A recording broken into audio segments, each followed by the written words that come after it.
I could have tough freezing this morning. I'm my outbuilding and I forgot to turn the heat on early this morning, but I had to wear my Breakthrough Pathways shirt and no hoodie, nothing to keep me warm except the message. And the message is really important today because Jesus is going to illustrate and train the 12 on how they could train other people. But he's doing it kind of by osmosis. It's a difficult message he's got to say, and it's important that they get the message, and he knows that they're not going to receive it. Sometimes you've got to get feedback. You've got to tell people what they need to know when they need to know. You know, one of the pathways that we have in our Breakthrough Pathways book is the business of understanding how to give feedback to other people. It's not helpful to just let people go on their own merry way and not understanding how they're coming across with other people. It's important for all of us to give and to receive feedback so that we can grow. That's down on rung ladder 1 because it's very important to develop the skill of not being combative. Many people grow up in a combative relationship where if somebody says, you were wrong, they say, yeah, well, you were wrong too. And that's not going to be helpful, even if it's true. And so we need to teach people and use this mechanism of feedback in our Breakthrough Pathway system where we rotate 3 people in and meet with other people and learn skills such as that. We got a whole set of pathways. Get the book, go to Amazon.com.ca, depending on your local area. It's available on all platforms, including in Japan, but it is in English. And you can purchase the book there, and I really encourage you to do so and read it and think it through. Even if you don't want to get engaged with us, you will gain a lot of insight into how to help other people in raising them up. We use the term discipling. I resist using the term discipling because, first of all, it's not a biblical word. Lots of words that aren't biblical. That's not the key thing. But it's kind of like it's become what I call a 6th rung word. And that we think of it as, shredded wheat, 5 a.m., no milk, we're tough, kind of a thing. And that's not really what we're talking about in Breakthrough Pathways. We're talking about taking ordinary people doing extraordinary things. Well, let's get on to the lesson. For today, we're going to discuss what Jesus did in giving this shocking announcement. So I may as well just, no spoiler alerts here. I may as well just give it to you straight up. Here it is. Jesus is making the announcement. He's going to die. And it's recorded for us in all of the synoptics. It is not recorded for us in the Gospel of John in the same way at all. And, Jesus has been giving hints. He's waited a long time until he speaks plainly on this subject. Some of the early hints were very opaque. Destroy this temple and I'll raise it up in 3 days, just as Jonah was in the belly of a whale 3 days. As Moses lifted up a serpent in the wilderness, so the Son of Man must be lifted up. They didn't have a clue. These were like riddles to them. And the truth became clear after the fact. So there's one takeaway that you can have right there. Sometimes you're going to say things that people don't understand, where afterwards they say, now I get it. Now I see where you were going. So at this point in the Gospels, it kind of in the middle of the Gospel record, we hit this high point where Jesus begins to speak clearly to the disciples. The temperature's rising. The leaders are growing more hostile. Jesus knows that he's got to face his coming death. And so he adjusted his message, but he didn't just adjust his message from falsehood to truth.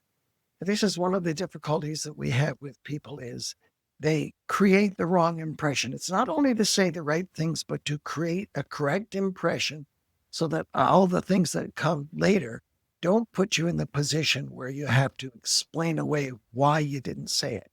Now, it's always a difficult thing to know how to sequence things. It's important to understand that you give people the message when they need it. We just in the last lesson, lesson 16, we covered Peter's confession about Jesus is the Christ, the Messiah.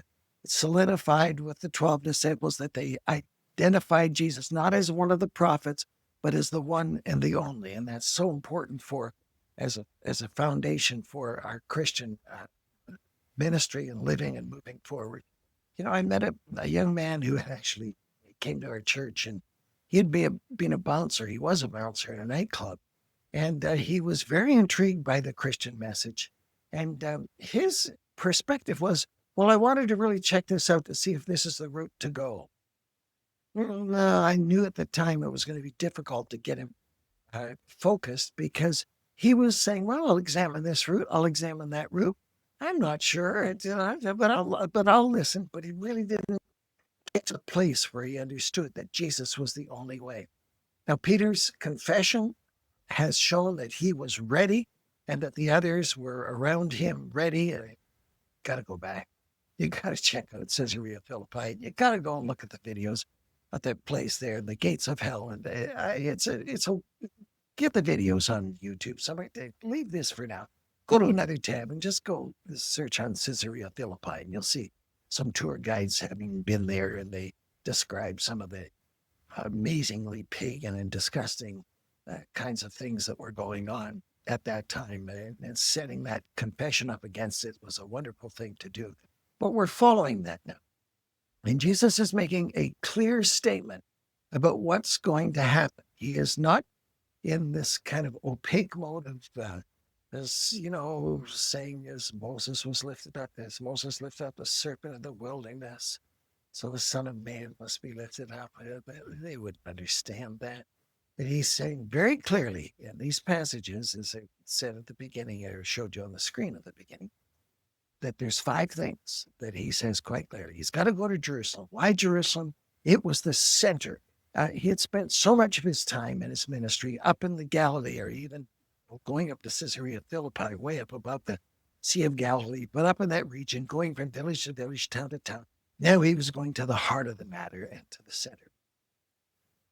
I don't know if that's a good strategy for missions today. I just don't know. But I do know that, for example, in the province of Quebec, when the early evangelists in the late 40s and 1950s went there, they went to the obscure villages up in the north and got thrown in jail for it. And it was quite amazing. They did not go to the city, the main cities, but Montreal being the largest. And there has been some great work done in subsequent years in the city of Montreal. And yes, there were some pioneers who took on the city, but they started in the hinterlands. I'm not sure whether that was a good plan or a bad plan, but what I do know is that in Jesus' plan, he planned a lot of his ministry, a lot of the development, a lot of the healing, the miracles, and so on were done in the out-of-the-way places to the north.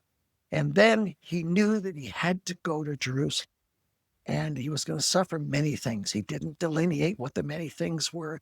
There were lots of things. If you think of all of the things that he had to go through to get to the cross, the way he was treated by the people, he spat on, and it was a horrible, horrible suffering that the disciples just couldn't understand. So he didn't explain the details.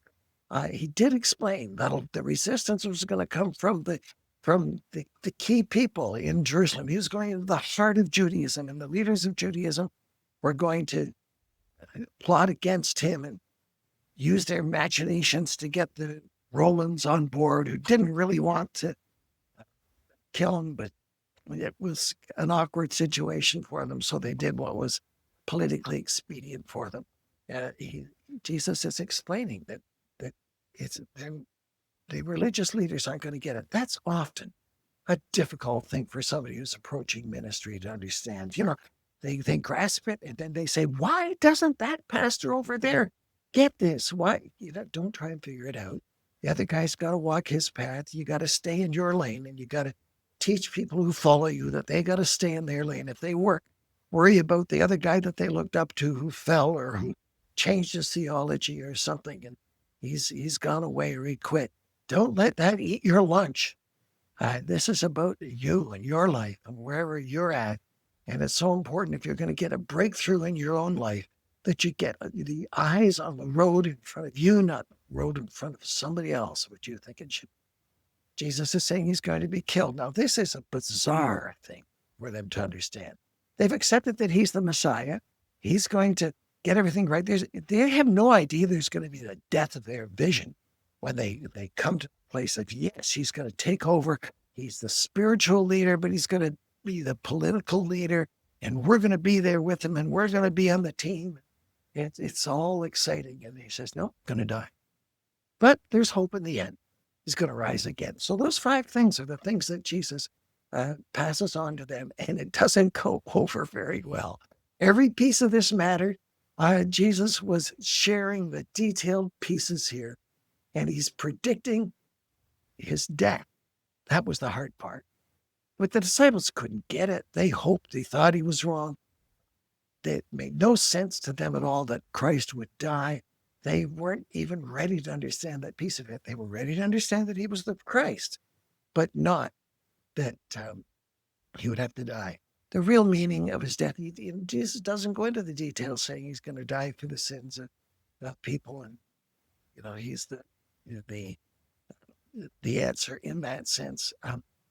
The real meaning and understanding of the gospel needs the power of the Spirit working within. And this last week's lesson, Jesus said, you didn't learn this except from God, but that God the Father gave it to him. Now, Peter, good old Peter. I've always loved Peter because I guess I have a little bit of Peter in me. I hope not as much as the bad Peter. The good Peter, I'd like to have part of that. But Peter scolds Jesus. Oh, no, can't be you. No, that's not the road. And imagine, he said that you're the answer, and then he tries to control the man who's the answer. Now, he's demonstrating that he deeply loves Jesus, but he's totally off track, demonstrating disrespect for what Jesus was saying. And he's just trying to stop the train moving forward. And this is the part that is really quite powerful, that Jesus says, get behind me, Satan. Satan. He calls this rock not just a stumbling block, which he was trying to be, but Satan. Why? Well, Peter was coming at life from his broken, sinful nature, human perspective. And it was selfish. He wanted things to be smoother for him. He couldn't stand it. His own, probably his pride led him to say, no, it's got to be better than that. So why did he need the rebuke? Well, his advice was dangerous because you could look for an easier road if you were in Jesus' position. Of course he did.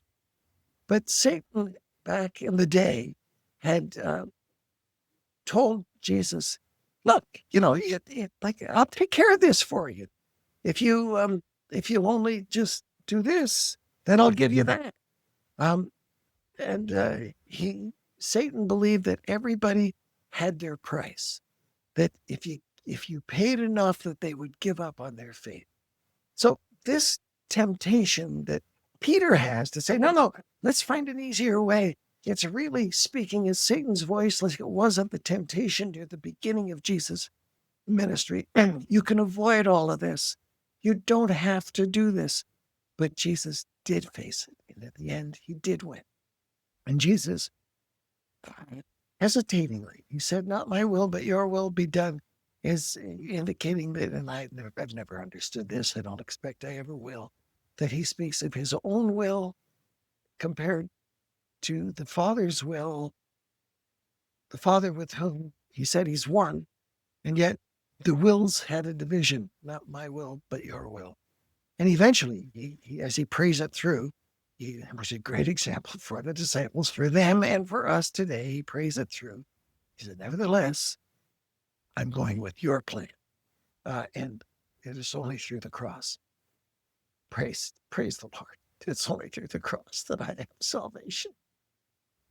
I can't get over that he would die for me. I believe that if I were the only sinner in the world and he loved me enough, that he would have died. And that has informed and motivated my life for so many decades. No, you go back to Peter. Yeah, he got the idea that Jesus was the Savior, the Messiah. Yeah, yeah, yeah. And he was, he was going to be the rock, and now he's a stumbling block. I gets this thing about the keys to the kingdom and his, yeah, but then he just messes up. So, what are we to make of all of this? Well, we can expect that our life and walking with Jesus is going to have its own sawtooth pattern. I'm not going to be climbing upward every day like the old hymn says. There are going to be some days where I hit a plane and where I dry up for a little bit and I got to go back and I got to dust off the sacrifice and think it through again and say, this is the story that we've got to keep. When we're dealing with others, we've got to be firm in our own commitment, but we can progressively reveal what, as Jesus did, what the steps were, what was going to happen with him. Now, progressive revelation doesn't mean that you go from error to truth. It means you go from less complete to more complete. And we can take that pattern, and it's always an individualized thing that's difficult to sort out. But when you're trying to lead somebody in the Lord's way, you can say, I am not skilled to understand what God has willed, what God has planned. I only know at his right hand stands one who is my Savior. And you could be clear on that. But some of the other things that, you know, the financial hardships, the rejection of people around you who distance themselves because they don't want to be like that religious nut over there. But Jesus got there with the message and he stayed firm, and Peter couldn't knock him off his schedule. Sometimes you will get delayed with other people, but never give up the path that's before you. So we want to be like Jesus. We want to follow him and be everything that he's called us to be. We need to learn how to sequence the concepts. I would rather err on the side of, personally, on the error of transparency, and I might go at a faster pace than other people. And maybe I've broken the pattern for some other people by giving them too much too soon. I hope not, but I suspect that others think that's true, and maybe it is. I to think that true constantly, but it isn't. It's telling the wrong thing because you get resistance. If you're going to be like Jesus, you are going to have to expect that there's going to be resistance. And the resistance is likely to come from the people that should be leading you and you should uh, respect them and they should respect you and so on. But they're going to say, well, maybe he's just a little too much of this. I love what Billy Sunday, who is much more forthright than I would ever dream of being. And somebody said to him once, Mr. Sunday, you rubbed the fur the wrong way. And his response was not, oh, well, I'm so sorry. Did I offend you? No, he said, well, let the cat turn around. I think sometimes you just have to be that direct with people. And you cannot back down from that which you know to be true. And if somebody says you're the problem, don't say, oh, well, that probably I am the problem.